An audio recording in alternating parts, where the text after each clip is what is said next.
Panorama group, जो सोचता है वो करता है। आपके अपने सपनों का आशियाना। नमस्कार, भीतर की बात देख रहे हैं आप और मैं विकास सिंह आपके साथ। कांग्रेस ने आज 5 उम्मीदवारों की लिस्ट जारी कर दी, लेकिन लिस्ट जारी होते ही भारी बवाल हो रहा है। और भीतर की बात में हमारे साथ बाबा भी जुड़ेंगे और हम चर्चा करने जा रहे हैं कि कांग्रेस ने कैंडिडेट की जो फाइनल लिस्ट है जारी कर दी। पटना साहब पर पेच फंसा हुआ है, नाम देखते ही भारी बवाल। हम सीधा बाबा से जुड़ेंगे। बाबा, कांग्रेस ने अपने 5 उम्मीदवारों की आज लिस्ट जारी कर दी, लेकिन पटना साहब पर पेच फंस गया। देखिए विकास, हम लोग पिछले 2-3 दिनों से काफ़ी इस पर मंथन कर रहे हैं। बिल्कुल। कि आखिर वो कौन सा ऐसा कारण है कि सभी ने अपने अपने उम्मीदवार घोषित कर दिए। यहाँ तक कि बहुत रेस में पीछे थे मुकेश सहनी, उन्होंने भी अपने तीनों उम्मीदवार के नाम घोषित कर दिए। राष्ट्रीय जनता दल तो पहले ही घोषित कर दिया था। वाम दलों को जो 5 सीट मिला था वो बहुत पहले घोषित कर दिए थे, उनके उम्मीदवार वहाँ तैयारी भी शुरू कर दी। लेकिन कांग्रेस की लिस्ट को देर करने के पीछे का कई कारण बताया जा रहा था। पहला कारण ये बताया जा रहा था कि बहुत सारे नाम हैं जिस पर लालू प्रसाद की आपत्ति है। लालू प्रसाद ने अपने हिसाब से सीट दिया है तो अपने हिसाब से उम्मीदवार भी उतारेंगे। यानी कि ये बातें जो आपने देखा कि इसका रोष जो है कांग्रेस के पुराने कार्यकर्ताओं में भी रहा। आपने इंटरव्यू भी कई लोगों का किया है। इस रोष के कारण और पार्टी के भीतर भारी बवंडर न हो जाए, जो कि हो चुका है, इससे डर रही थी कांग्रेस। लेकिन अंततः होना वही था जिसकी चर्चा हम कर रहे थे। हम चर्चा कर रहे थे कि अखिलेश सिंह जो प्रदेश के अध्यक्ष हैं, उनकी अपनी चलती है। केंद्र में अगर आला कमान की बात करें तो वहां भी उनका अच्छा पैठ है। लालू प्रसाद के तो घर के मेंबर बताए जाते हैं। पार्टी का क्या होगा क्या नहीं होगा ये लोग बोलते रहे, भूखते रहे, उससे कोई अंतर नहीं पड़ना है। लेकिन जो उनको उचित लगा वो फैसला उन्होंने किया। अब इसमें अगर बात करें तो 3 सीटों का तो पहले ही अनाउंसमेंट हो चुका था, जिसको आप बदल नहीं सकते थे। कुछ लोगों को गुड फेथ में लेने के लिए कोई भी फैसला अगर आपको किसी पर थोपना हो तो बाकी के परिवार के सदस्यों को में से कुछ लोगों को गुड फेथ में लिया जाता है, मतलब बहुमत बनाया जाता है। जैसे 5 लोगों की फैमिली है तो एक तो हम हो ही गए, बाकी 2 लोगों को अपने पक्ष में करना होता है कि वो आपकी हाँ में हाँ मिला है, तो बाकी के 2 लोग कुछ नहीं कर सकते हैं। बिल्कुल इसी तरह का अंदाजा लगाया गया है। और मोहम्मद जावेद जो कि ऑलरेडी सांसद थे किशनगंज से, उनको दिया गया। इसके अलावा कटिहार की बात करें, तारिक अनवर पुराने नेता हैं, उनका टिकट कौन काटेगा?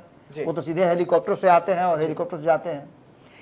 भागलपुर की बात करें, अजीत शर्मा विद्रोह कर सकते थे, पार्टी छोड़ के जाने की बात कही जा रही थी। जब बहुमत साबित किया जा रहा तब भी इन पर कई तरह के सवाल खड़े किए गए थे। लेकिन खैर इन सारी बातों से अलग अजीत शर्मा को लोकसभा का चुनाव लड़ाने का फैसला किया गया। भूमिहार समाज से आते हैं और इनको टिकट दिया गया। अब ये तो यहाँ कोरम 9 में से 3 पूरा हो गया। अब हम 4थे सीट की बात करते हैं। चौथा सीट जो था वो पश्चिम चंपारण बेतिया का, इस सीट को लेकर के पहले से तैयारी चल रही थी।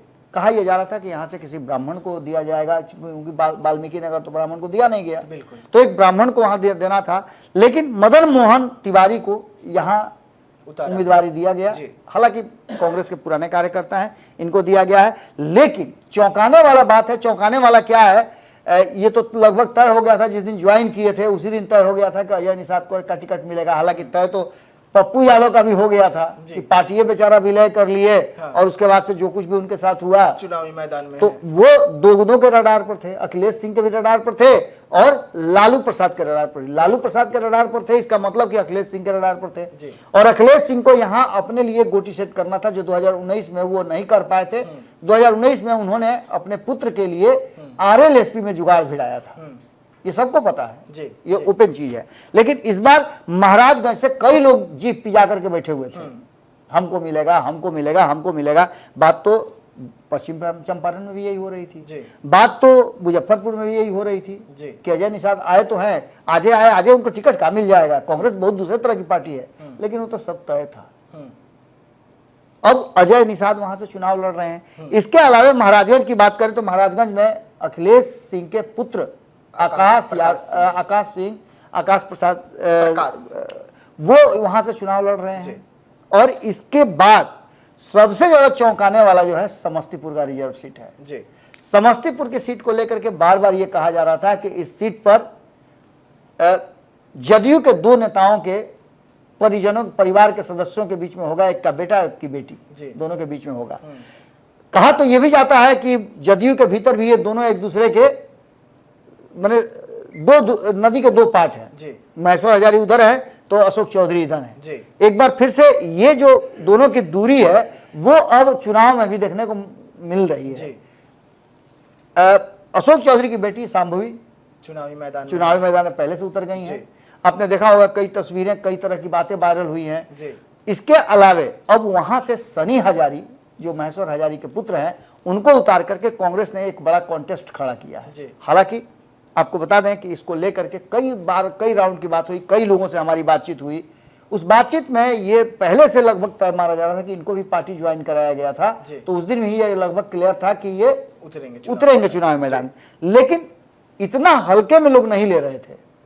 लोगों का कहना यह था कि कांग्रेस एक संविधान वाली पार्टी है, लेकिन जो कांग्रेस का वर्तमान स्वरूप है वो इस बात की तरफ कहीं ना कहीं ये नजर आ रहा है कि कांग्रेस में अब पहले वाली बात नहीं रह गई है। कांग्रेस को जो स्क्रिप्ट दिया जा रहा है उस पर काम हो रहा है। बिल्कुल उसी स्क्रिप्ट पे काम हो रहा है। और सबसे बड़ी बात यह है कि यहां से कई लोगों का नाम सामने था। जी।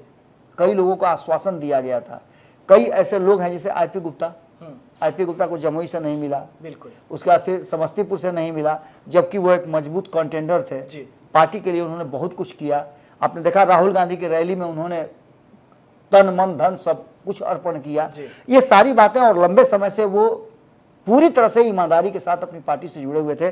जहां तक मेरी जानकारी है कि उनको बहुत सारे ऑफर भी थे, लेकिन सबको ठुकरा करके उन्होंने पार्टी में ही, कांग्रेस में ही रहना उचित समझा। लेकिन वो बेटिकट हो गए। सनी हजारी आए और टिकट लेकर निकल गए। ये कांग्रेस की प्रकृति नहीं रही है, लेकिन इस बार कांग्रेस ने भी अपनाया।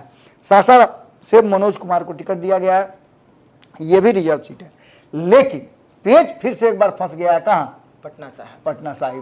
पटना साहिब में संभावना व्यक्त की जा रही थी कि अंशुमन जो मीरा कुमार के पुत्र हैं उनको यहां से चुनाव लड़ाया जाएगा। लेकिन आपको एक बात बता देते हैं कि अंत तक ऐसा लग रहा है कि जिस तरह से अखिलेश सिंह ने अपने हिसाब से लालू प्रसाद से स्वीकृति लेकर के जो ये उम्मीदवारों के नाम की घोषणा की है, पार्टी के भीतर बवाल तो मचा ही हुआ है। ऐसी स्थिति में आप मान के चलिए कि पटना साहिब में हो सकता है कि ये सीट राष्ट्रीय जनता दल अपने किसी उम्मीदवार को उतार दे डम्मी के रूप में। इसमें बहुत सारे नाम सामने नजर आ रहे हैं। तेज प्रताप का भी नाम आ रहा है जो काफी नाराज चल रहे हैं। आपने देखा होगा लंबे समय से चुप है, तो तेज प्रताप का भी नाम इसमें आ रहा है कि ये सीट जो है कांग्रेस तेज प्रताप के लिए छोड़ सकती है।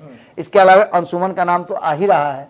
इसके अलावा भी 3 नाम ऐसे हैं जो विन विन कंडीशन वाले बताए जा रहे हैं, उनका नाम अभी गुप्त रखा गया है। हो सकता है कि 1 से 2 दिन के अंदर में ये नाम भी घोषित हो जाए, क्योंकि अंतिम चरण में यहाँ चुनाव है और इसको लेकर के इस पर अभी भी संशय बरकरार रखा गया है। हालांकि कांग्रेस संशय क्या बरकरार रहेगी, कांग्रेस का सारा पत्ता तो पहले से ही खुलता नजर आ रहा है। विद्रोह होने का कारण ही था कि सबको पता चल गया था कि कांग्रेस की ये लिस्ट है, सिर्फ उसको देर किया जा रहा है कि जो औपचारिक तौर से ऐलान नहीं हो रहा है। जब भीतर पार्टी के भीतर कभी कभी नहीं होता है, जब पानी खूब खौलने लगता है तो आप थोड़ा देर उसको आंच को ठंडाते हैं तो धीरे धीरे वो अपने सतह पे आता है। वही स्थिति है।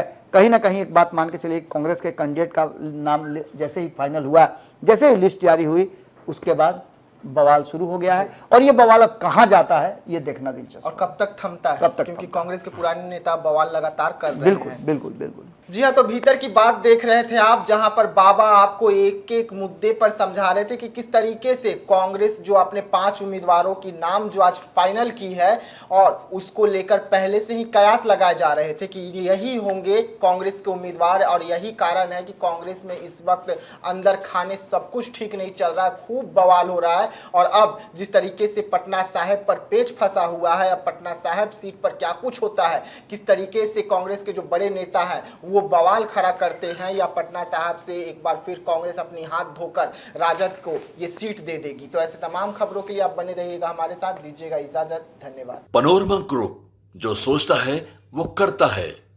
अगर ये वीडियो पसंद आई और वह बिहार के राजनीति और बिहारियत से सरोकार रखेनी तो सब्सक्राइब बटन दबा के चैनल के सब्सक्राइब कर ली। ओजे एगो घंटी बा, ओकरा बटन दबा देला से कुल सटीक और मारक खबर रुआ मुफ्त में मिल जाई। अगर रउआ पत्रकारिता के हमनी के नया प्रयोग में सहयोग कर चाहतानी तो ज्वाइन बटन दबा दी। पेटीएम नंबर नोट कर ली 9386816700। धन्यवाद।